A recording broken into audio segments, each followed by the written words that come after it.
When I worked in this industry, I felt that my welfare was not a concern. I work just as hard as anyone in America, just like all my coworkers, and we do not get paid vacation, paid sick days, health insurance, paid holidays, or 401k.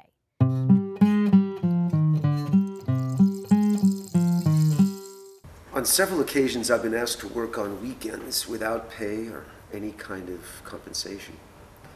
The excuse the production company gave was the episode needs to be finished to meet deadlines. I was not getting paid, but the video editors I worked with were making double their pay. While the responsibility for completion fell on me, I once stayed with an executive producer until 3:45 a.m. working on an episode of a show to meet a deadline and was expected to return to work at 10 a.m. the same morning. Again, I was not compensated or even offered transportation home.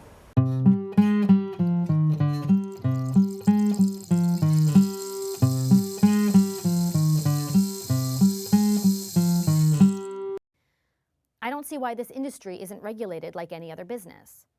I've worked 16-hour days, followed by an 8-hour turnaround, worked weekends without extra pay, and really only get my paycheck for compensation for anything. Reality TV is a cash cow, and the people who actually make it do not get taken care of well. Because I am a story producer, my complaints are mostly in post-production, where I routinely see shows that should be scheduled with 9 to 10-week edits by everyone's admission, including my superiors, are condensed to 5 to 7. The result is almost literally that I am forced to work double time. Often, 2 editors are brought in to work side by side and make the otherwise unfeasible schedule possible. It is not acceptable to be expected to work all hours of the day and night, 7 days a week, and not be compensated or allowed to do anything about it. I often worked 70, 80-hour weeks during active production. And when you're freelance, it's almost always active production. There is little or no regard for people's well-being, and we're often put into difficult positions where it's either our safety and well-being or our job. I've had to go against my bosses when there are PAs who've had to work since 5 a.m. and are about to get into a car at midnight and drive 3 hours through a thunderstorm because there's no budget for their overnight. Instead, I booked them into a hotel and incurred the wrath of the extra expense.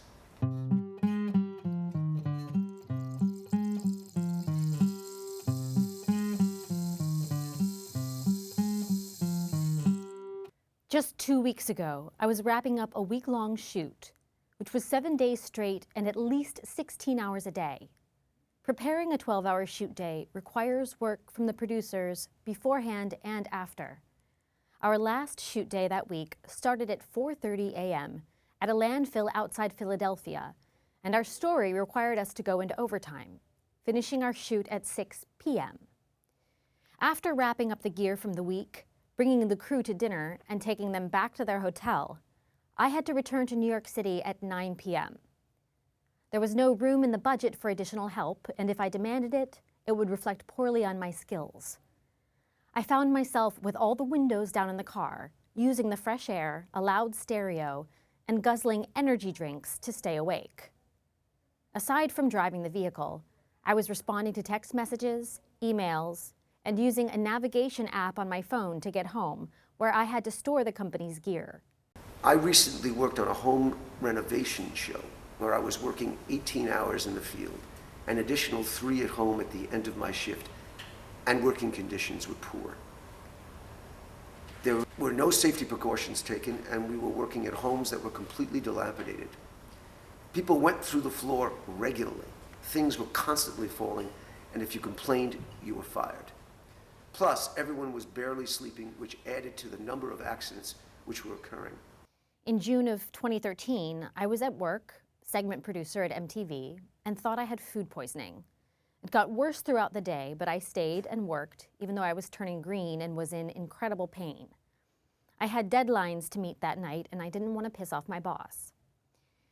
At 8:30 p.m., I knew something was seriously wrong with me. It wasn't like any other sort of food poisoning I had ever had before. I still stayed and prepared all of my work and asked my AP to plug in the last information when the editor was finished. He stayed until 4 a.m. to do so. I told my boss I was really sick, and he rolled his eyes. I said, "No, I'm really sick. I need to go to the hospital. I have to leave now." And he was pissed off, but I left and went to the ER. My appendix had burst. I was in the hospital for 2 days. I worked from my hospital bed so my boss wouldn't get mad at me. In 2005, 2006-ish, I was a PA striking a set at VH1. I'm a 5'4", 120-pound female, by the way, so I was striking a set by myself, which included having to lift a prop television. I lifted it and herniated a disc in my back, L5-S1.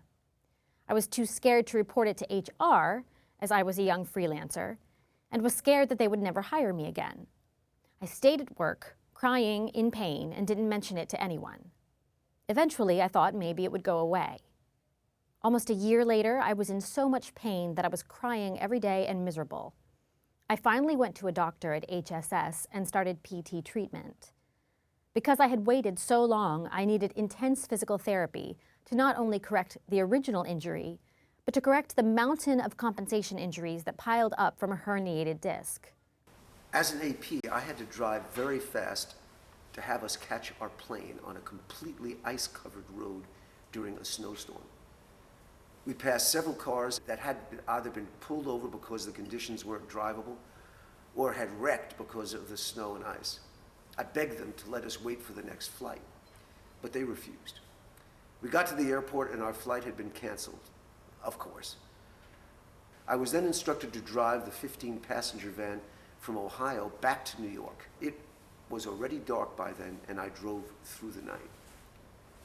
My call time that morning had been 8 a.m. We arrived when it was light outside. My worst experience was working for a company called Red Line Films, where we worked for around 18 hours without a break and with inadequate food and hydration in 100-degree heat. I began throwing up after a few days of this and eventually demanded to be taken to the emergency room, where I was given 3 liters of IV fluids. I requested to leave the shoot at the risk of my career and was flown back to New York City. There was a general vibe that I was weak, older, and just couldn't tough it out enough. Because of the budget on the show, the production CO had decided to not do location scouts. This meant that we had to not only shoot our footage, but to pre-scout on the same day, hence the insanely long days. When I was working making the series for Sundance, my shortest days were 12 to 14-hour days. I worked through 2 to 4 weekends at a row at one point, and while I was paid for 2 weekends of work, I didn't have a day off for over 20 days. When I worked for RDF, now Zodiac, on the show Wife Swap for ABC, our shoot days in the field averaged between 14 to 17 hours a day for 12 days straight. After working multiple 20-hour days in a row, I complained that my driving ability was hampered and felt that I was endangering the lives of the crew members I was responsible for transporting. When I complained that the working conditions were unsafe and that if I were to get into an accident while driving 3 hours to my hotel that night, after working a 16-plus hour travel workday, no one would know I was hurt until the tapes didn't show up Tuesday morning. It was Saturday. The executive producer told me, "This is the job, this is what you signed up for." Nonfiction reality TV takes advantage of their employees' desire to succeed in a number of negative ways. It's a soul-sucking and depressing business. That's hard for me to say because this was the industry that at one time I was so passionate about. I've missed many crucial life events, weddings, funerals, anniversaries, and birthdays due to the unpredictability of shoots, and have had no say in their scheduling nor additional compensation for many last-minute changes that have completely compromised my personal life.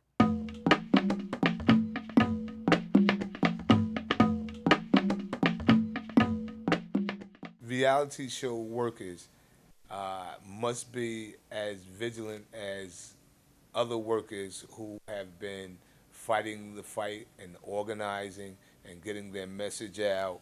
And I know it's a little different. These are different worlds that these folks are coming from, but their journey and their struggle is the same. and they have to get that message out. The content of the message is the same, and we, on the other side of the camera, have to do the same thing in supporting them. We want quality production to come out, but it's not going to be quality if you are not treating those workers with the dignity and respect that they deserve, if they're not being fairly compensated. And so if we know that this is occurring, that workers are going to be exploited, then we're going to stay away from those productions that are not really conducive to the fabric of New York City and our respect that we have for working folks. That is one thing that we can do. But also, we can get the message out to each and every one of the folks in government, in our community, faith-based, and just in our general walk of life to say, hey, here's what's going on. There's workers being exploited in this industry. I know reality TV is popular, it's sexy, but we are really contributing to the exploitation of workers here. And it has an impact not just on those workers, but on every working family in the city of New York. And so when we form that collective union of working people, we have a real voice. And so we have to be supportive. But I think what's most important that those workers, those producers and writers really take the lead, that they continue to get the information out, and then that we stand with them on issues. And so sometimes we're not trying to reinvent the wheel here. We just want to be in support of those who are on the ground doing critical work. And we may need to merge all of these struggling workers together on their common goals and common interests, and create one real movement, because it would be, it's a lot of talk about low-wage workers and fast food workers and so forth. Imagine them coming together with, they're not getting attention, or they're getting attention in a different way. No one's going to take these people serious in reality TV, because they're thinking, wow, you got it made, And so they have to tell that story. They have to tell the story of the long hours and no health care and none of the wraparound services and no paid sick leave and no paid days off and for the most part, people who enjoy those benefits, it's almost unfathomable that people, particularly white collar workers like that, would have to suffer through that. Yeah, number one, you're over here, you're organized, become a part of a union, but there's also people out there struggling in the same way that you are, and that those collective voices will certainly strengthen you. When shows are really identified that they're exploiting workers, the workers may ask that we can write those companies. We are viewers. We are really concerned about your treatment of your workers, and we really like your company. We really like the work that they do, but we will no longer support that if you continue to exploit these workers.